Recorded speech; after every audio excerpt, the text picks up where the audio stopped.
Assalamualaikum dan selamat datang ke Pala Bola News. Seperti biasa, Pala Bola News akan menyajikan berita bola sepak terbaik kepada anda semua pada setiap hari.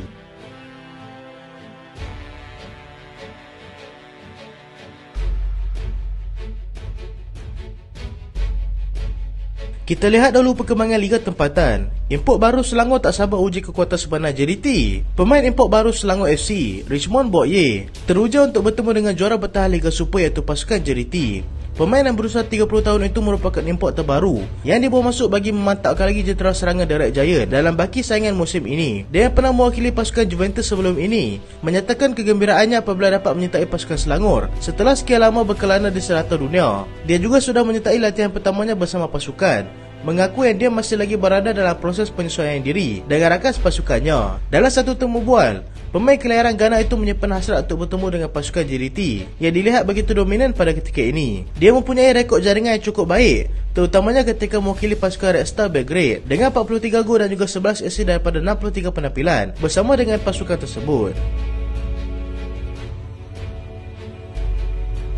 Harimau Malaya diramal akan jadi pasukan dalam kelompok 100 terbaik dunia. Skuad kebangsaan yang pada ketika ini berada di bawah kendalian Kim Panggon dilihat berupaya untuk terus memperbaiki kedudukan ranking semasa Persekutuan Bola Sepak Antarabangsa ataupun FIFA. Menurut daripada legenda bola sepak negara, Datuk Zainal Abidin Hassan, tidak mustahil untuk pasukan negara akan berada dalam kedudukan pasukan 100 terbaik dunia. Keyakinan itu dilahirkan berdasarkan daripada pencapaian baik Harimau Malaya sejak daripada tahun lepas lagi. Dia bagaimanapun mengingatkan supaya mereka tidak leka dan sentiasa berusaha untuk menambah baik kelemahan dalam aksi peluang dan seterusnya.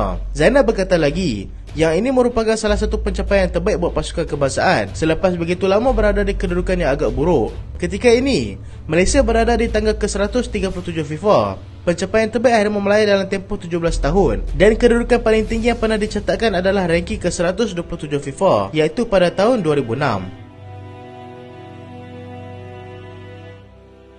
Cesc Fabregas umumkan persaraan. Cesc Fabregas mengumumkan persaraannya daripada arena bola sepak profesional pada usia 36 tahun. Dia mengumumkan sendiri perkara tersebut selepas menempuh kegemilangan dalam dunia bola sepak, sama ada di peringkat antarabangsa maupun di peringkat kelab. Dia memilih untuk meneruskan minatnya dalam bola sepak dengan menjadi jurulatih kepada pasukan Seri B iaitu pasukan Como dan akan memulakan kerjaya barunya itu dengan pasukan B dan juga pasukan remaja mereka. Dia pernah mengecapi pelbagai kejayaan ketika bersama dengan pasukan Arsenal, Barcelona dan juga Chelsea. Dia juga pernah memenangi Piala Dunia dan juga European Championship ketika bersama dengan skuad kebangsaan Sepanyol.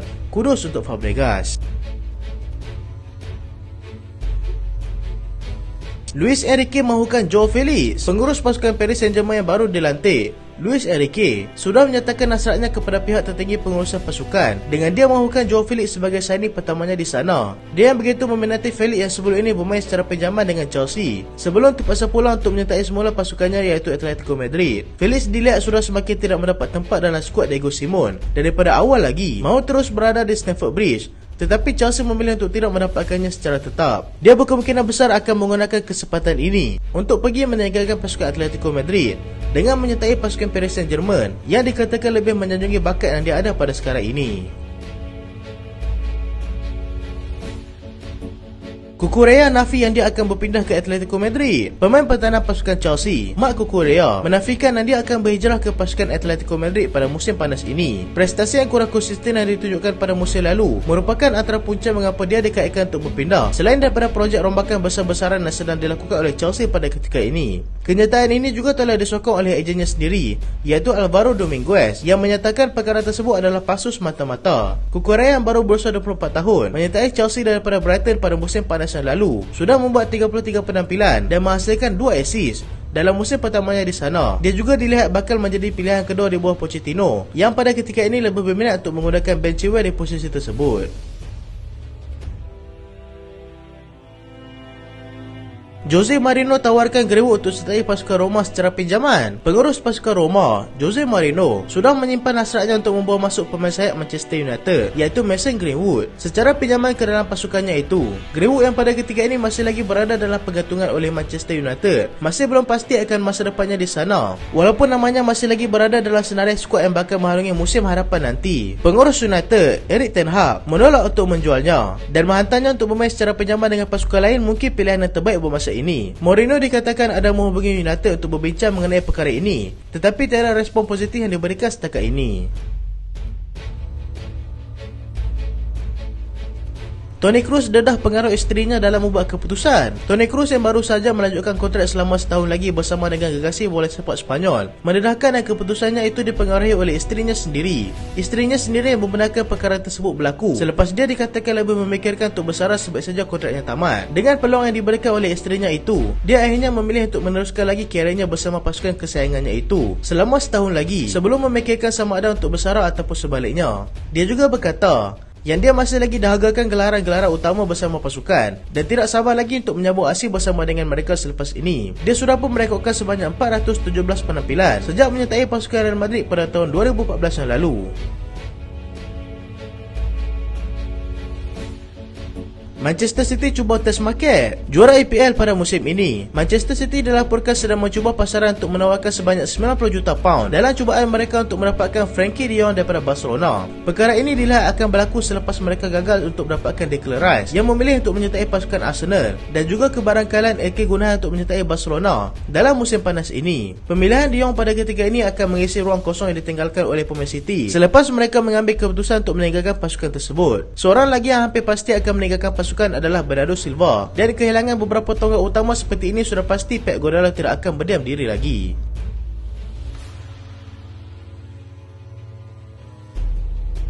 Harry Winks sertai pasukan Leicester City. Harry Winks memilih untuk menyertai pasukan Leicester City selepas dia melihat yang dia semakin sukar untuk berada dalam kesebelasan utama pasukan selepas Spurs mengumumkan kemasukan pemain bintang baru iaitu James Maddison baru-baru ini. Dia bermain secara pinjaman dengan Sampdoria pada musim lalu, kini akan meninggalkan pasukan secara tetap untuk menyertai pasukan Leicester City walaupun menyedari mereka akan bersaing di Liga Championship pada musim hadapan. Leicester City turut mengesahkan yang mereka sudah mencapai persetujuan untuk mendapatkan bekas pemain Wolves iaitu Conor Cody.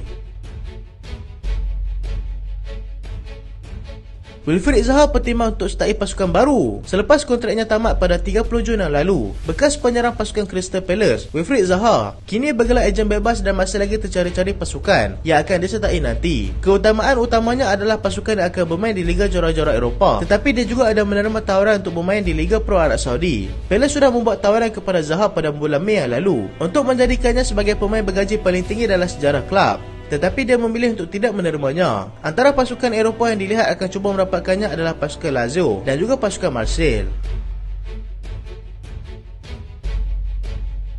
Arsenal pertimbangkan untuk mendapatkan Kylian Mbappe. Arsenal tidak menolak kemungkinan untuk mereka cuba mendapatkan penyerang pasukan Paris Saint-Germain iaitu Kylian Mbappe selepas kontraknya tamat pada Jun 2024 nanti. Mereka akan berdepan dengan saingan sengit daripada pasukan Real Madrid yang daripada awal lagi sudah menyimpan hasrat untuk membawa masuk penyerang prolific itu ke sana.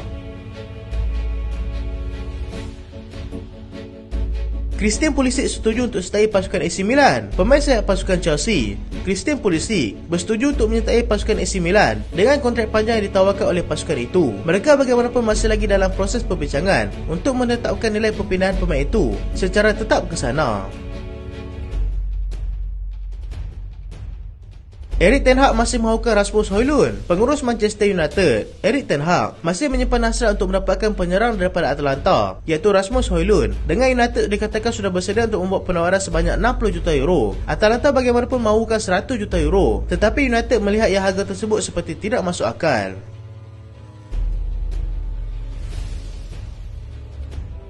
Manchester City sudah hubungi wakil Gabriel Veiga. Manchester City dilaporkan sudah menghubungi wakil daripada pemain Celta Vigo iaitu Gabriel Veiga bertujuan untuk menerangkan projek terbaru yang bakal melibatkan pemain itu di sana. Pemain itu juga dilihat mahu menyertai Pep Guardiola pada musim hadapan.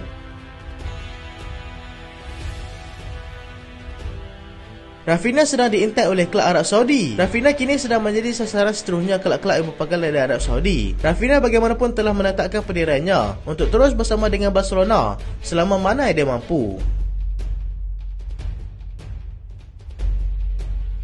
Itulah berita pada kali ini dan terima kasih sebab tonton sampai habis. Jangan lupa like, jangan lupa share, jangan lupa subscribe. Aku Solehan. Assalamualaikum.